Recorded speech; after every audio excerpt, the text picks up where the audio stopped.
I can only imagine if for some reason these students are treated like this as criminals and handcuffed, and for one boy of little over 18 or 20 years, there are 5 or 6 policemen, FT policemen armed, and as if he's going to shoot, or he's going to run away, or he's going to commit a crime, or he has a machete or sword.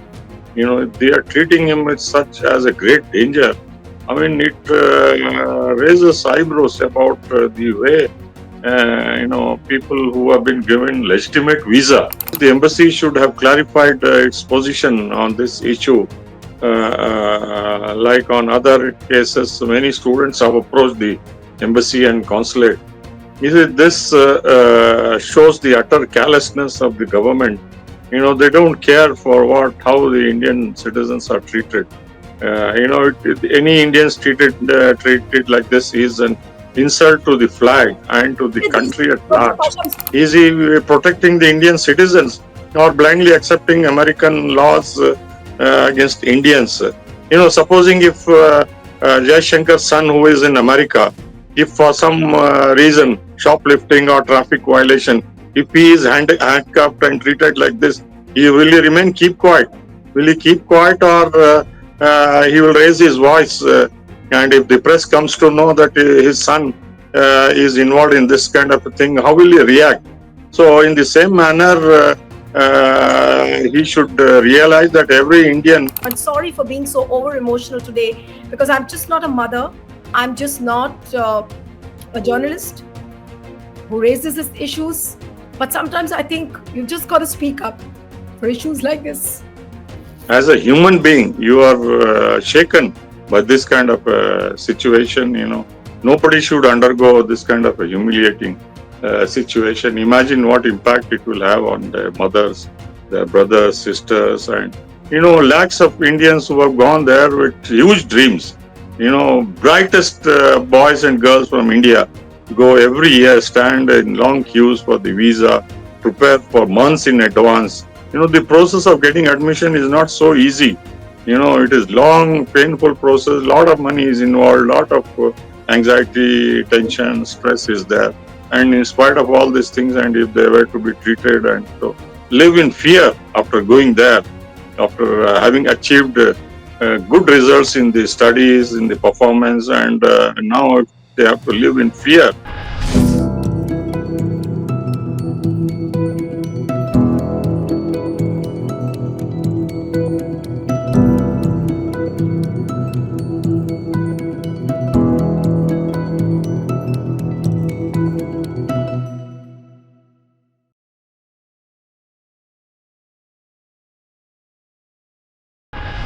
Hello and a warm welcome to HW News Network, your one-stop show, truth be told, for some engaging and thought-provoking conversations. Many times when you elect a government, what is your first expectation? That I should have a prime minister who's ready to protect the integrity and honor of his or her own citizens.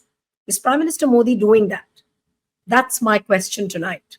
Is Prime Minister really protecting the integrity and honor of his own people? And with a very heavy heart, I have to say that he doesn't.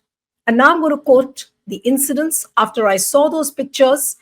And my heart is bleeding actually to see those pictures.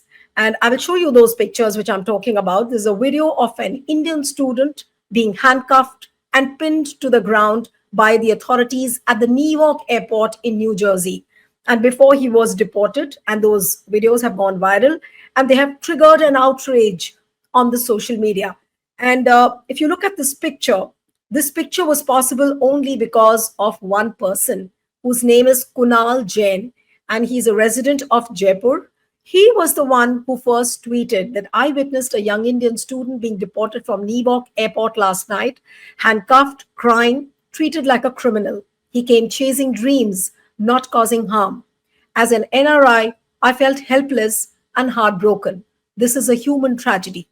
So if Kunal Jain could see this human tragedy, why can't the Prime Minister, who is our Prime Minister, why he cannot see this human tragedy. Now look at those heartrending visuals, how he's been pinned to the ground, and these are the pictures which were tweeted. This is the video which was tweeted by Kunal Jain. He's put out several tweets where he's shared the still pictures, where he's shared the video. I think it would not be right on our part to show the face of that boy because he looks like a young boy. He's come from a family whose family must be heartbroken because they must have spent millions and millions of dollars to chase the dreams for this little boy, whom you can see on the floor. How this Port Department Police, which you say PAPD, they have pinned him down to the floor and they make him look like a criminal. Why cannot our Prime Minister stand for this little boy? What is the crime which has been done to him? What is the crime which he has done? Just because Donald Trump believes in a deportation policy doesn't give him the freedom of humiliating any Indian citizen like this. And if at all he is doing that, it's the job of our Prime Minister to stand up for a crime like this. It is a crime to do this. This is what I'm going to discuss today.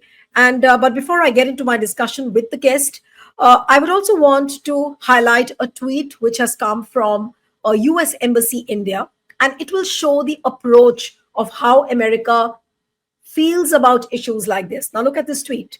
United States continues to welcome legitimate travelers to our country.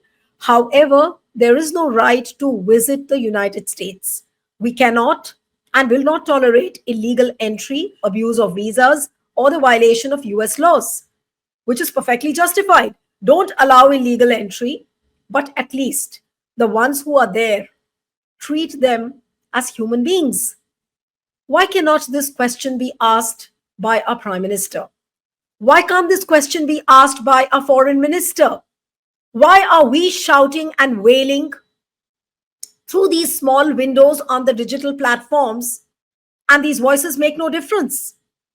This is the question I'm asking tonight.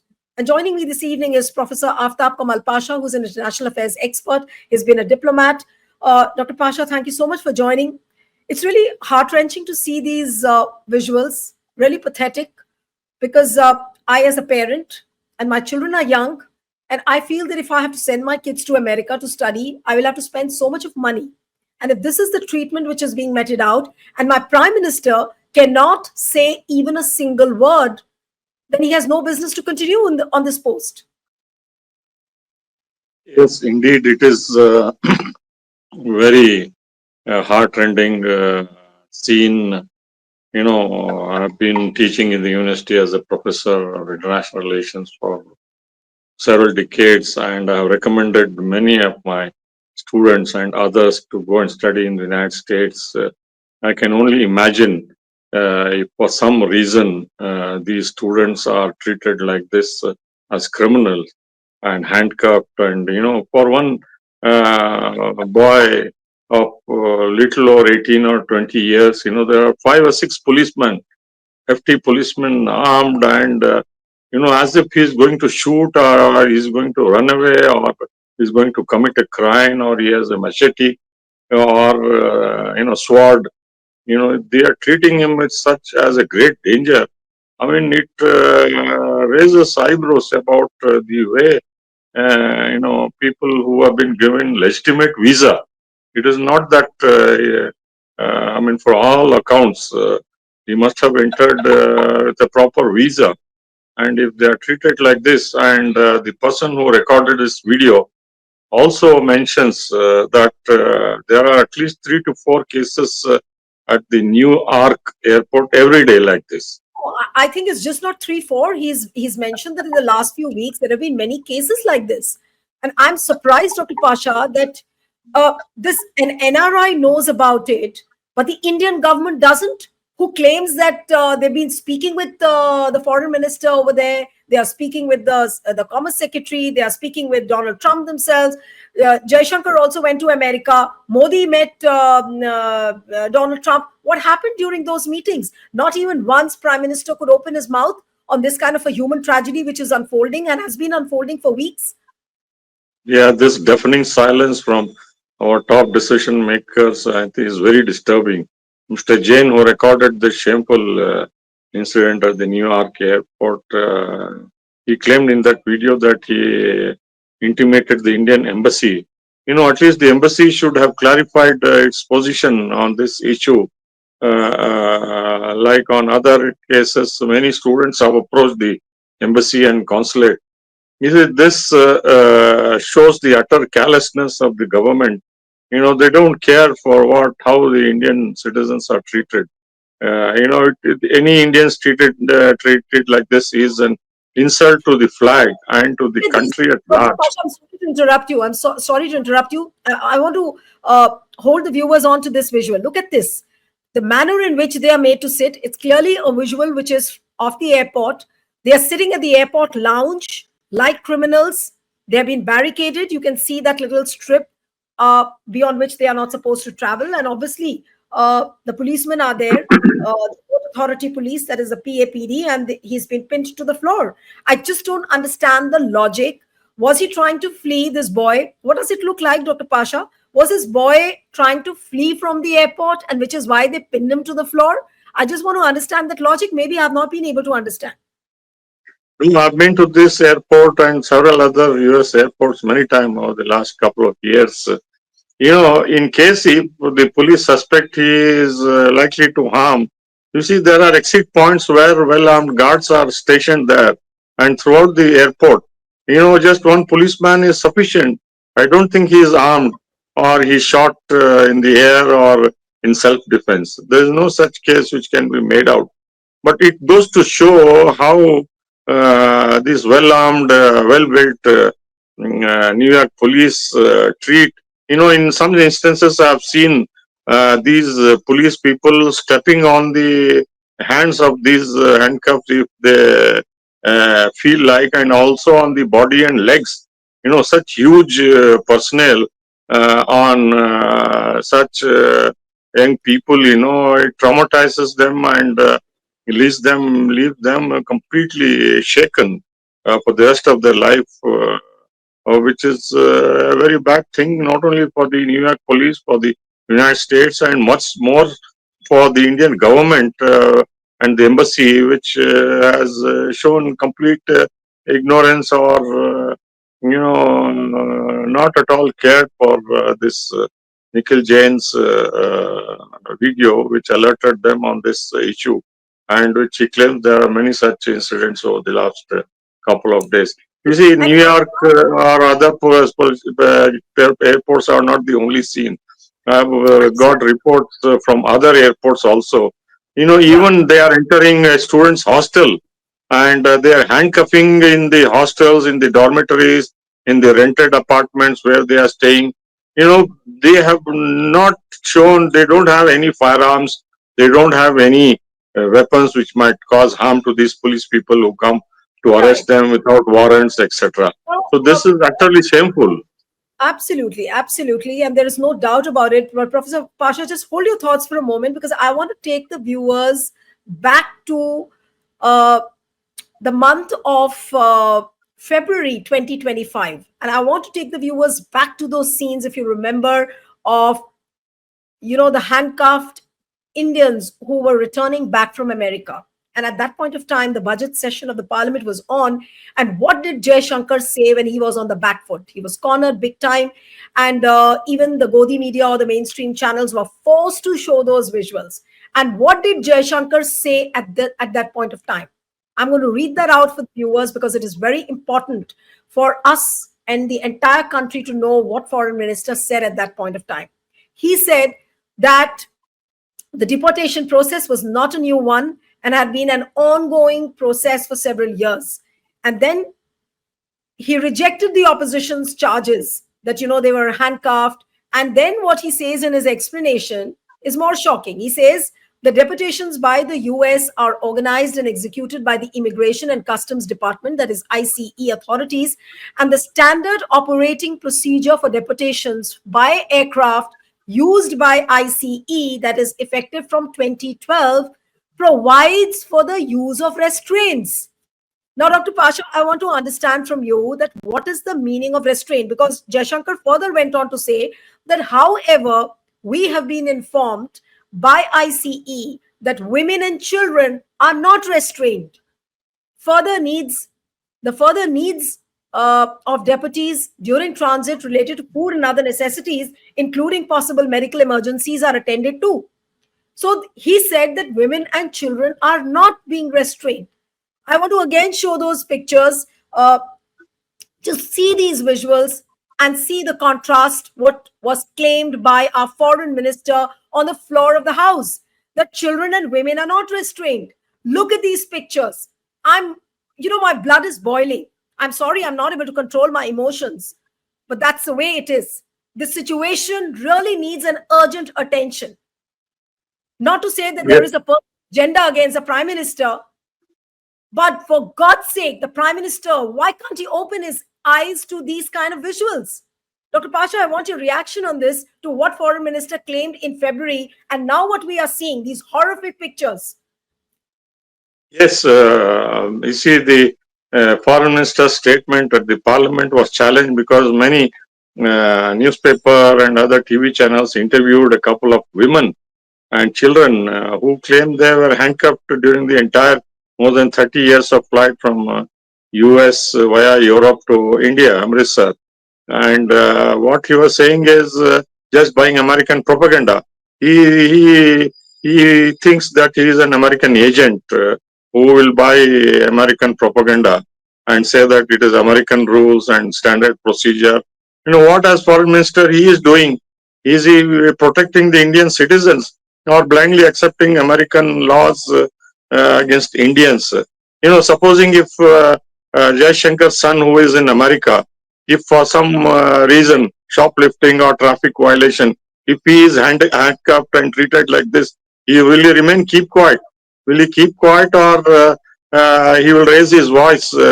And if the press comes to know that his son is involved in this kind of a thing, how will he react?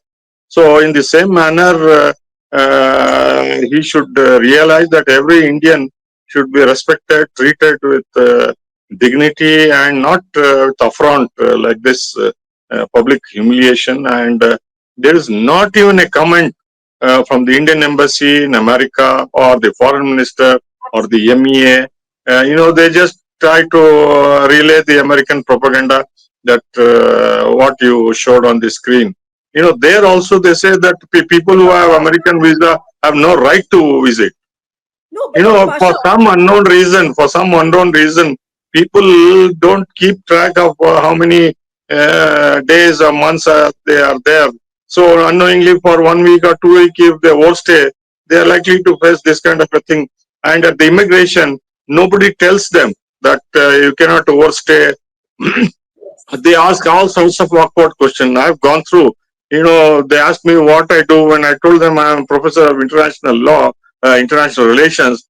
They asked me awkward questions that why is India supporting Putin? Why is America not on Ukraine with the United States? Why are you? They saw my visa passport. They said, why are you visiting Iran? Why are you visiting this country, that country? All sorts of awkward questions they ask. Why are you giving interviews, so on and so forth. In the initial stages, I had to tell them, if you are not given visa, I would not have come here. Having given legitimate visa, I've come here at your invitation, and you cannot insult me and ask these awkward questions. Like that, I have heard any number of Dr. Pasha, questions tell me from one Indians thing. who have been humiliated at the Pasha, immigration counters. Dr. Pasha, tell me one thing. Where Dr. Jay Shankar gave a statement in February when those pictures came out, how horribly the Indians were chained and they were brought back home without food, without water, and the kind of explanation he gave on the floor of the House, ensuring that, okay, at least he sounded as if, things will be put in the right perspective. What has changed from February till now? This is the month of June. Today, when we are talking, it's 10th of June. And what we are seeing right now, thank God that there is a good Samaritan like Kunal Jain who took the visuals, tweeted them, and it's an act of bravado. He, being an NRI, a resident in America who belongs to Jaipur, and if he could feel the emotion of this human tragedy, why couldn't our prime minister, why couldn't our foreign minister feel this emotion? That is the basic question. And I mean, what can they do? Now, Prime Minister Modi will be meeting Donald Trump again and in the G7 summit. How are they going to address this issue when US Embassy in India has already reacted to this? Do they have the face to tell them anything? Do they have the gall to tell the US Embassy in India anything, sir? No, since Jaishankar made that misleading statement in the parliament, nothing has changed. And I don't think after this young man's arrest and being handcuffed will change, because this government believe that it is not aware of such incidents, and they just completely ignore and sidestep this issue. And this is going to strengthen the belief of the American law enforcement authorities that they can get away with this kind of humiliating treatment. Imagine if an American tourist or a citizen here in India, if he overstays, many do we treat them like this? Can we treat them? Does the Prime Minister or Foreign Minister has the courage to order our police, Delhi police or Haryana police or wherever they are, to handcuff them and parade them and deport them? Or, you see, I know many thousands of students in Bangalore from where I am speaking. There are many Nigerian, Arab, and African and other students overstay. And the police commissioner of Bangalore, he says that although they are taking action, but they don't treat these friendly countries and the citizens there in such humiliating manner. Why is the Indian government not taking any step? It's beyond anybody's imagination. It only shows the weakness, the spinelessness, and the heartless kind of attitude of the foreign minister. He thinks this is not of concern to him, and he should not comment, or his embassies or foreign ministry, external affairs ministry should not indulge in this kind of thing. They are used to this kind of humiliation, and when it comes to their children, then they will realize how bad the situation has become. Thank God we don't have the visuals of elderly and senior citizens being humiliated like this. I have heard about they also being pinned down like this, which is shocking.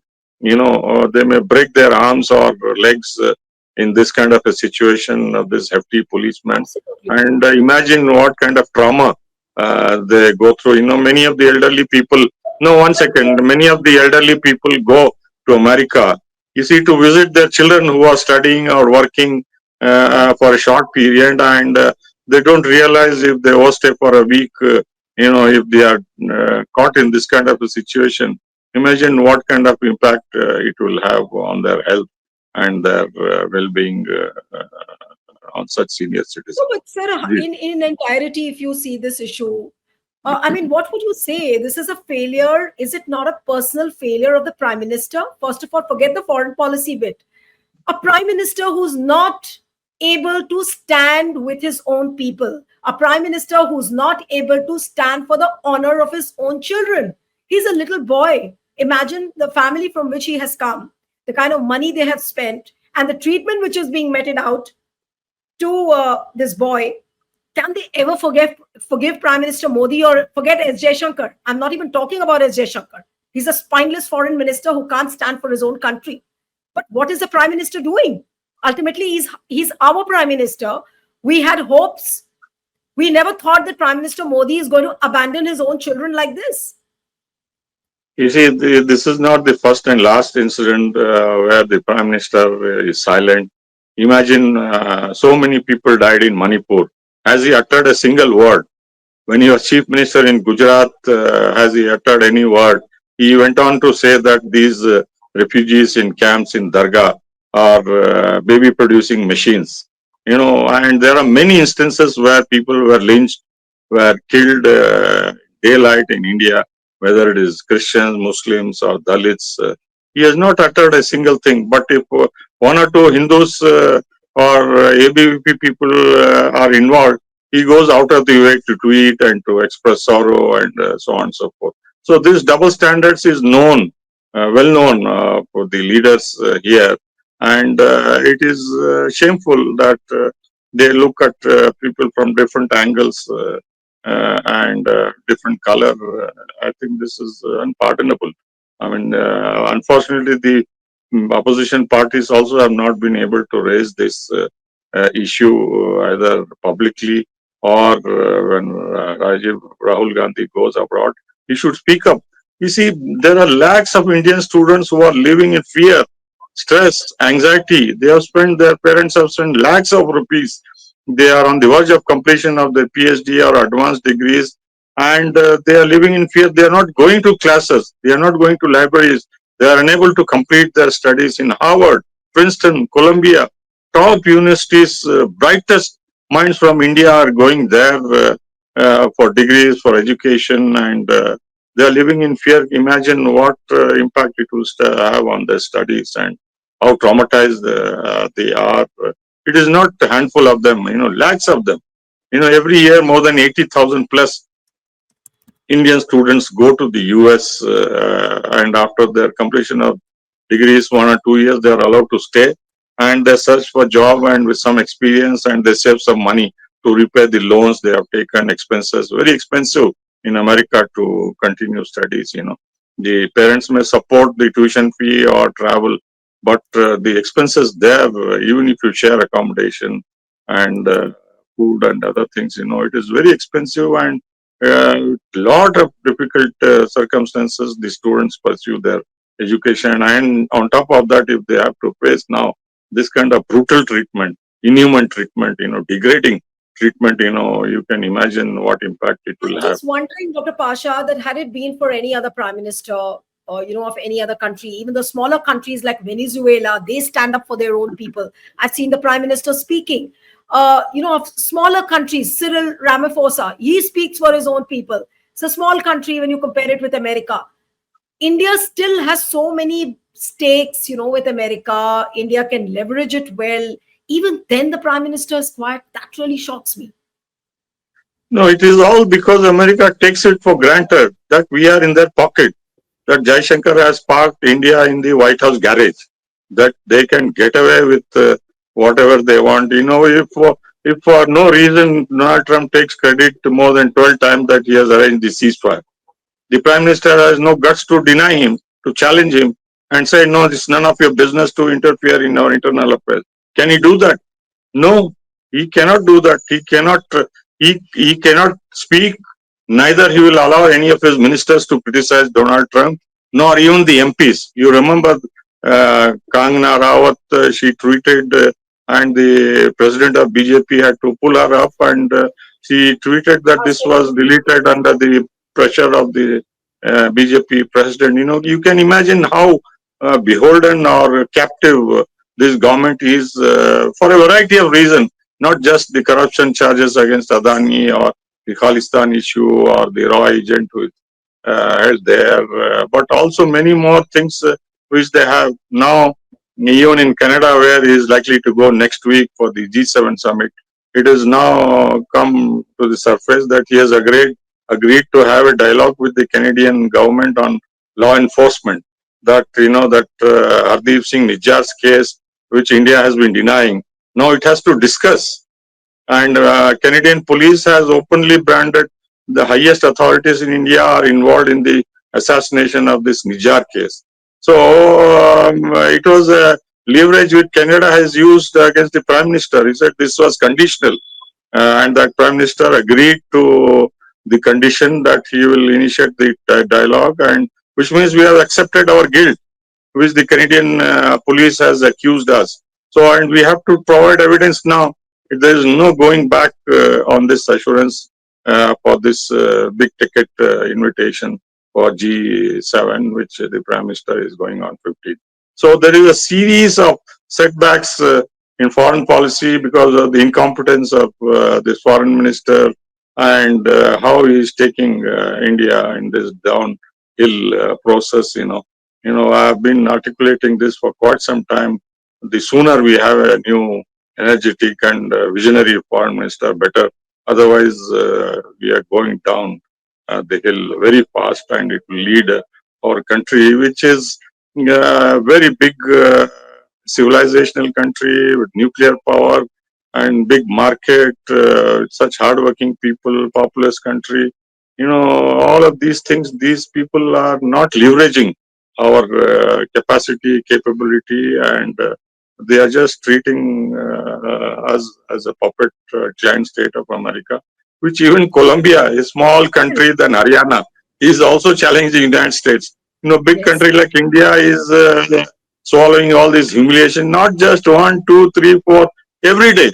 Every No, day, how can this government see survive these in such visuals. humiliating When you circumstances? see these visuals, the pathetic visuals which we have seen of our own boy who is pinned to the floor and he's made to feel like a criminal, how can anyone resist himself or themselves, from hanging their heads in shame? As a mother, as a citizen, as a journalist who keeps raising issues on an everyday basis, I feel ashamed to see these visuals that if our people have to face this kind of a consequence in America, and if our government is not able to speak up for its own people, it's better not to have a government like this. It's better not to have a prime minister like this. It's better not to have a foreign minister like this. It's better to abandon all the policies if you cannot speak up for your own people, for their own honor, for their own integrity. There is no point in running a government if you cannot protect your own people. And my last question to you, Dr. Pasha, is that are these visuals today the end of the American dream? I'm sure anyone who was planning to send their kids to America would get terrified looking at this picture. Is it the end of the big American dream now?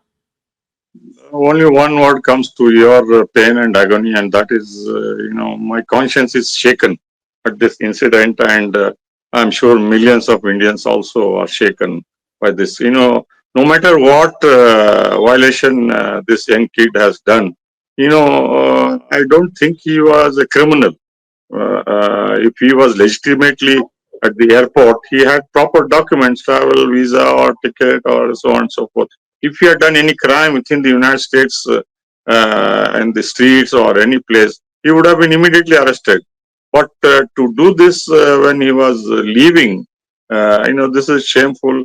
I don't think this government is attracted to this kind of videos. And given the past and the shameful statements the ministers have made in the parliament on this related issues, I don't see any change in the attitude, and this will continue to be the policy of the Americans to humiliate and insult India. It is not just one Indian for Haryana, from Haryana, who is being pinned down.